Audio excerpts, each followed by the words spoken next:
It's not easy to create a video game villain that maintains a rivalry with the player for potentially tens, if not hundreds of hours. When a game does get this right though, it can initiate a bloodlust in the player that's insatiable. Yeah, you can analyze the writing, the performances, or the design of gaming villains and try to figure out if they're any good, but the biggest sign that the developers have crafted someone special is whether or not the players want nothing more than to drive a hatchet into their face. We've covered a bunch of these before, and the utter euphoria that comes with finally overcoming hours of mental and physical torture in order to deliver some swift, sweet revenge on these deliciously devilish villains, but that was just the tip of the iceberg. I'm Josh from WhatCulture.com, and these are 10 more evil video game villains you couldn't wait to kill.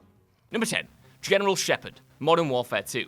For a game all about a ridiculous World War III, Modern Warfare 2 has a surprisingly compelling villain. General Shepard is initially one of the heroes, wanting nothing more than to bring down the man seemingly responsible for this global conflict, Makarov, but partway through the sequel it's revealed that he was just as responsible for orchestrating the invasion as any old terrorist. He was the man who handpicked the soldier ordered to go undercover in Makarov's terrorist cell, and who tipped them off as to his own operative's true identity. Consequently, Makarov is able to frame the Americans for a terrorist attack that kickstarts the war, and then, in order to cover up his own involvement in the mass murder, Shepard shoots you and teammate Ghost at point-blank range. What a prick. It's at this point you find out that his only motivation was his own ego, as he craves the glory of re-establishing the image of the American military's might.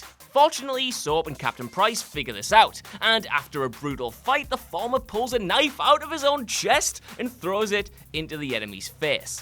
Number 9. Benny, Fallout New Vegas. Benny isn't the most imposing villain on this list. He's not a huge monster with superhuman strength, and he doesn't have the might of an entire army behind him, but he has one key feature which makes him even more punchable than the rest. He's a smarmy, horrible git. A smooth talker and all-around arsehole, New Vegas begins with this guy shooting you in the head, with your initial drive being to get into the luxurious Vegas Strip itself and track him down. After getting enough caps to bluff your way into the complex, you track Benny down to a casino where you can try to beat him to death or watch as he slips through your fingers and disappears to be captured by Caesar's Legion. Though the latter result might seem like you've missed your chance at revenge, it does pay dividends later. When you make your way over to the camp where he's being held, Caesar offers you a gift. You can either have Benny straight up murdered, have him fight you one-on-one in the arena, or order him to death by crucifixion. Let's just say I know which option most of us took, right? This guy deserved every single bit of pain coming to him. Number 8. Kai Lang, Mass Effect 3. Kai Lang is a weird anomaly in the Mass Effect universe. He comes out of nowhere in the third game, positioned as this ultra badass space ninja who's a danger to any and all of your squad mates. His threat level is established pretty early on as well, where he can either stab and wound Thane or shoot Major Kirrahe depending on your choices. After this, he dogs Commander Shepard and the player at every turn, always being one step ahead and equipped to deal with whatever you have to throw at him. It's a bit cheap, to be honest, as this turd head is just suddenly there, with no real backstory and seemingly motivated by nothing more than to look cool while tearing down his enemies and your friends with his sword. After constantly getting in your way and nearly killing a bunch of your squad, you finally get to face him one-on-one. The fight ends with Shepard stabbing Lang with his Omniblade before letting out an incredibly satisfying "that was for Thane and Miranda, you son of a bitch." Number 7. Mr. X, Resident Evil 2. A lot of people, myself included, completely forgot that Mr. X was even in Resident Evil 2. After the recent remake though, it's guaranteed that nobody will be forgetting this big guy anytime soon. Every time this Best Dressed Bioweapon of 2019 award winner pops up, either in a horrifying silhouette down the corridor from you or poking his head round the corner like the cheeky, hulking scamp that he is, you know you'll have to drop everything if you want to make it to your next objective without being punched into another dimension. Even if he doesn't kill you all that much, his mere appearance is enough to get your heart racing, as is his thumping footsteps that let you know he's nearby. Eventually, after hours of torment, you get the chance to go toe-to-toe with the big bad, inflicting plenty of pain with pistols, shotguns, magnums, flamethrowers, and grenade launchers. Of course, he shrugs most of these off as mere flesh wounds, and it takes a rocket launcher point-blank to the chest to take him out for good. Number 6. Frank Fontaine, Bioshock. Frank Fontaine is one of the most iconic villains of all time, and he's one you don't even see for much of Bioshock's runtime. In fact, for the majority of the title, you don't even know he's a villain at all, as he communicates to the player in the form of the seemingly friendly Atlas. Throughout the narrative, he spins you a yarn about Andrew Ryan and how both Rapture and Atlas's own family were destroyed at the hands of this man. He seems like the only sane voice left in Rapture, so you happily follow his orders until you realize you never had a choice in the first place. After you've done his bidding and killed Ryan, Atlas reveals himself as Frank Fontaine, a mobster, smuggler, and all-around terrible tit who used your brainwashed mind to take over the underwater city. From there, you break from his control and hunt him down, eventually fighting him in his monstrous Adam-infused form. Killing him doesn't come with the same visceral intensity of pulverizing Andrew Ryan with a golf club, but it's still pretty satisfying. Number 5. Flowey, Undertale. Undertale is all about messing with the player. Part of the experience is figuring out that, in a way, you're the bad guy who's invaded another world and started killing all of its inhabitants, potentially including the one person who was only looking out for you the whole time. There is still a villain in the conventional sense, however, in the initially unassuming Flowey, a sunflower who shows up to taunt you at various points across your journey. This little terror, at the beginning anyway, appears to be friendly, referring to you as their best friend. All that pretense is dropped by the finale though, and your best pal transforms into a gigantic amalgamation of vines, tentacles, and bulging eyes thanks to the souls it's devoured, becoming an apocalyptic monster who appears all but invincible. The fight itself is difficult, more of an LSD-style trip through hell than anything the players encountered previously. Of course, you can overcome the sheer anarchy filling the screen with enough perseverance and pluck the flower out of reality entirely. Number 4. Baldur, God of War. You don't need me to tell you that Kratos is a pretty tough dude. Throughout each and every God of War game, the Spartan has performed some ridiculous feats of strength, as good as fighting as he is at shagging. Even with a little bit of vacation time, none of that has really changed by the time 2018's soft reboot came around. That was, however, until Baldur came knocking.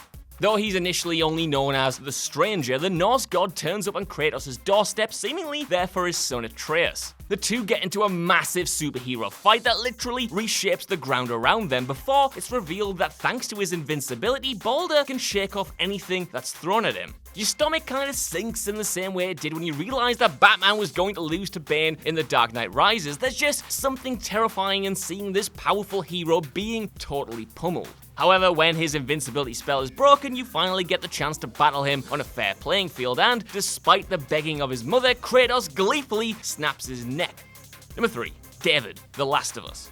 Like a lot of villains on this list, the conflict between the player and The Last of Us's David gets so personal because, initially anyway, he seems like a trustworthy figure. While out hunting as a sick Joel remains bedbound thanks to a severe case of being impaled through the stomach by a rebar, Ellie runs into David, who eases her worries about him being a bad dude and even helps her escape a group of infected. Of course, it's then revealed that it was a ploy all along, as Ellie and Joel killed David's men in the previous chapter. He kidnaps Ellie and locks her in a cell, before offering her the opportunity to join his camp. During his sales pitch, he touches her on the hand in a super creepy way, which completely overshadows his love of cannibalism as his most villainous trait. Ellie manages to slip away before she's chopped up and fed to the camp, entering a game of cat and mouse with David while Joel rushes to her rescue. By the time he gets there though, it's too late, and he finds his surrogate daughter hysterically laying into the cannibal's face with a machete. Number 2. Handsome Jack, Borderlands 2. Handsome Jack is the kind of villain you just love to hate. Sure, he's a monster who constantly berates you during your time in Borderlands 2, but my word, is he a charismatic monster. He knows exactly how to get under the player's skin and loves the sound of his own voice to boot, but his most important villain trait is that he thinks he's the hero. Of course, his confident charade eventually snaps the closer you get to derailing his plans for total oppression, before the effects of an ancient artifact and the unlimited knowledge bestowed on him drives him completely bonkers. Eventually, you get the chance to stop his reign of terror for good, with the game offering you the option of personally finishing him off or letting Lilith do it for you. Let's face it though, everyone decided to get their hands dirty during this final moment, as Jack continues to reiterate that he's still the goddamn hero. Number 1. Edgar Ross, Red Dead Redemption 1 and 2. The manipulative Edgar Ross is one of gaming's all-time smarmiest bad guys. The lawman turns up in the original Red Dead Redemption, having taken hero John Marston's family hostage, telling him he needs to hunt down and kill his former outlaw gang members in order to continue living as a free man.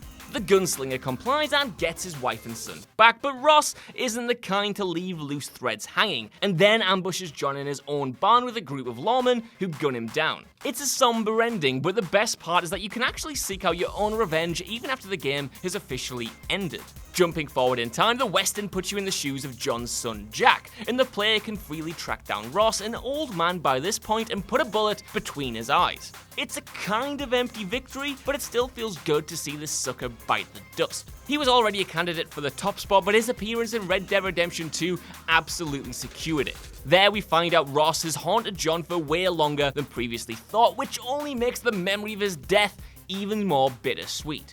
So that's our list. I don't know what you guys think down in the comments below. Are there any enemies I missed here, and did you enjoy killing them as much as I did? Either way, while you're down there, could you give us a like, share, subscribe, and head over to WhatCulture.com for more lists and news like this every single day. Even if you don't though, I've been Josh, thanks for watching, and I'll see you soon.